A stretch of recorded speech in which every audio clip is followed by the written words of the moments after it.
22 October 1947 பாகிஸ்தான்லேருந்து பழங்குடி மக்கள் இந்தியாவில் உள்ள ஜம்மு அண்ட் காஷ்மீரை பிடிக்கிறதுக்காக படையெடுத்து வராங்க. அந்த படையெடுப்பு வரும்போது ஜம்மு அண்ட் காஷ்மீர் ஆண்டுகிட்டு இருந்த ஒரு பேர் ராஜா ஹரிசிங். இவர் ஒரு ஹிந்து. அங்கே மெஜாரிட்டி பாப்புலேஷன் முஸ்லீம் தான் இருந்திருக்காங்க.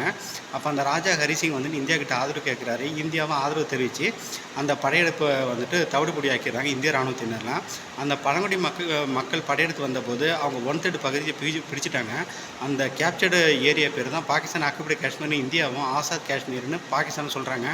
அந்த பாகிஸ்தான் ஆக்குபைடு காஷ்மீர் 78,000 சதுர கிலோமீட்டர் உடையதான் அந்த பரப்பளவு. அது 2 பகுதியை 1963 கராச்சி அக்ரிமெண்ட்டில் பிரிக்கிறாங்க. ஒன்று கில்கிட், இன்னொன்று பலுச்சிஸ்தான் அப்படின்னு சொல்லிட்டு. 1970 அந்த பாகிஸ்தான் ஆக்குபைடு காஷ்மீரில் கிட்டத்தட்ட ஒரு 7,000 சதுர கிலோமீட்டர் பரப்பளவை சைனாவுக்கு பாகிஸ்தான் தாராளத்துக்கு கொடுத்துட்றாங்க.